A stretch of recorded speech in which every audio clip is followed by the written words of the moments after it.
매일 말씀 10분 강론 시간입니다. 오늘은 부활 7주간 수요일이죠. 요한복음 17장 11절에서 19절의 말씀입니다. 그때 예수님께서 하늘을 향하여 눈을 들어 기도하셨다. 거룩하신 아버지, 아버지께서 저에게 주신 이름으로 이들을 지키시어 이들도 우리처럼 하나가 되게 해 주십시오. 저는 이들과 함께 있는 동안 아버지께서 저에게 주신 이름으로 이들을 지켰습니다. 제가 그렇게 이들을 보호하여 성경 말씀이 이루어지려고 멸망하도록 정해진 자 말고는 아무도 멸망하지 않았습니다. 이제 저는 아버지께 갑니다. 제가 세상에 있으면서 이런 말씀을 드리는 이유는 이들이 속으로 저의 기쁨을 충만히 누리게 하려는 것입니다. 저는 이들에게 아버지의 말씀을 주었는데 세상은 이들을 미워하였습니다. 제가 세상에 속하지 않은 것처럼 이들도 세상에 속하지 않기 때문입니다. 이들을 세상에서 데려가시라고 비는 것이 아니라 이들을 악에서 지켜주십사 하고 빕니다. 제가 세상에 속하지 않은 것처럼 이들도 세상에 속하지 않습니다. 이들을 진리로 거룩하게 해주십시오. 아버지의 이름이 진리입니다. 아버지께서 저를 세상에 보내신 것처럼 저도 이들을 세상에 보냈습니다. 그리고 저는 이들을 위하여 저 자신을 거룩하게 합니다. 이들도 진리로 거룩해지게 하려는 것입니다. 주님의 말씀입니다. 그리스도님 찬미합니다. 네, 오늘 복음을 제목을 정한다면 이들도 세상에 속하지 않습니다. 우리도 세상에 속하지 않는다고 말씀하시는 거죠. 세상에 살면서도 속하지 않는다는 것이 어떤 뜻일까요? 오늘 복음 17장 14절에 주님께서는 저는 이들에게 아버지의 말씀을 주었는데 라는 표현이 있습니다. 아버지의 말씀을 주었다는 뜻은 무엇일까요? 주님께서 약속하셨다는 것이죠. 하나님께서는 히브리인들에게 당신의 말씀, 즉 약속을 주셨습니다. 구약은 옛 말씀이고 신약은 새로운 말씀이지요. 지난 주님 승천 대축일에 마태복음 28장 10절에도 그리스도께서도 당신 말씀을 세상 끝날까지 함께 있겠다고 하신 사도들에게 주셨죠. 본인이 말한 모든 것들을, 가르친 모든 것들을 지키게 하라는 것이죠. 하지만 주님께서는요, 또 다른 의미로도 말씀을 주신 것이죠.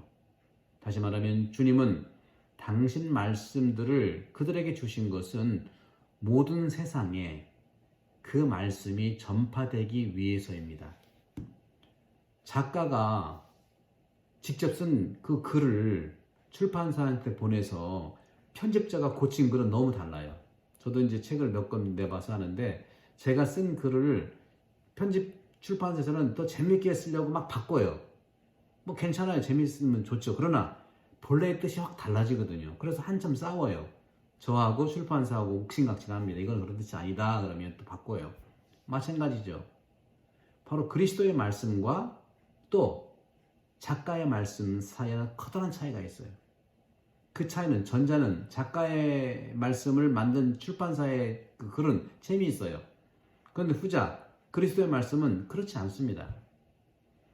그리스도의 말씀은 반성의 단초를 누군가에게 제공하면서 그 말씀을 실현하도록 이끌지만 다른 하나는 그렇지 못하죠. 우리가 예수님 말씀이 재미있을 수 있겠지만 재미없는 것들, 또 못 알아듣는 부분들이 있잖아요. 그건 왜 그럴까요? 말씀의 뜻의 의미를 모르는 것이 아니라 말씀을 살기가 어려워서 그렇다는 것이 아닐까요? 그런 점에서 그리스도의 말씀은요, 자체로 힘을 가지고 있습니다. 말씀을 반복해서 읽고요, 기도하는 사람들 충분히 힘을 느낍니다. 코로나 팬데믹 시기에 여러분들이 말씀을 기록했던 그런 경험을 들었어요. 성경도 몇 번 필사하시는 분들 보시고요. 볼 때하고 쓸 때는 또 다른 그러한 잊혀진 그런 기억도 안 나는 새로운 글씨들이 많지 않습니까? 또 말씀을 전파하는 선교사들, 말씀을 살아가는 수도자들, 또 세상과 우주를 변화시키려고 하는 우리 교우분들, 그들도 말씀에 인도되어서 힘을 얻게 되는 것이죠. 저도 주님 말씀을 이렇게 깊이 매일매일 묵상하면서 저한테 첫 번째로 은혜스러워요. 너무 그 말씀을 깊이 느끼기 때문에 저한테 좋지만 또 주님은 저를 통해서 또 여러분들에게도 말씀을 나눠주시는 은총이 아니겠습니까? 오늘 복음에서 세상은 이들을 미워하였습니다. 이들도 세상에 속하지 않기 때문입니다 하고 17장 14절에 말합니다. 세상은 과연 뭘까요? 창세기 1장 3절에 보면 하느님께서 말씀하셨다, 이루어졌다. 말씀으로 세상을 만드셨죠. 그러니까 세상은 완성된 하느님의 말씀이지요. 하지만 또 세상은 그러한 하느님의 말씀을 살아가고 실천하는 것을 미워하고 방해합니다. 이렇게 이중성을 가지고 있어요. 첫째, 세상이 완성된 말씀이라는 세상은 하느님이 창조하신 모든 것을 기록하고 있는 곳이고 바로 그것이 세상인데 요한복음 3장 16절에도 하느님께서는 세상을 너무나 사랑하신 나머지 외아들을 주시어 그를 믿는 사람은 누구나 멸망하지 않고 영원한 생명을 얻게 하셨다 하고 말씀하지 않습니까? 또 두 번째는요, 세상은 사도 요한이 얘기한 것처럼 세상은 하느님께 대치하는 그러한 곳이에요. 세상은 하느님과 그분의 업적 그리고 당신의 말씀과 제자들을 미화하고 싫어하는 방해하는 힘을 가지고 있어요. 누굴까요? 그래서 초기 교회부터 이런 미움을 경험한 순교 성인들이 많지 않습니까? 오늘 또 복음에서 이들을 세상에서 데려가시라고 비는 것이 아니라 이들을 악에서 지켜주십사 하고 빕니다. 주님은 늘 우리를 위해서 기도해 주세요. 우리도 당연히 주님께 늘 기도를 드려야 하고 있지요. 왜냐하면 하느님께서는 우리를 온갖 불행과 역경 그리고 적들로부터 보호해 주시기 때문입니다. 몸의 건강을 위해서, 장수하기 위해서, 또 우리를 위해서 기도하십니다. 그러나 기도는 일방적이 아니라 쌍방적이고 관계적이죠. 그래서 우리도 기도를 해야 되는 것이고 병자들도 고통을 참으로 견디는 힘을 가지기 위해서 기도를 해야 되는 것이죠. 물론 우리도 기도하고요. 하느님도 기도해 주세요. 그러나 용기를 내는 것, 또 용기를 내서 찬양을 드리는 것은 우리의 몫이지 않냐. 어려서부터 모험이나 영웅전 이야기를 좋아하는 아이들이 있잖아요. 그 아이들은 그 이야기 속에서 용기를 배웁니다. 영웅들이 온갖 어려움과 위험 속에서 용기를 내어 모험을 하면서 전력을 세워 난관을 이겨내고 성공할 수 있다는 것을 배웁니다. 우리 순교자들도 마찬가지였어요. 순교자들의 용기는요, 실제의 고통을 극복해냈습니다. 환자들의 용기는요, 병마를 이겨낼 수 있는 실제의 힘입니다. 자녀들을 교육하는 또 양육하는 어머니들의 용기는 아이를 건강하게 기르는 힘이지요. 이러한 용기와 힘은 그들 스스로에서 오는 것이 아닙니다.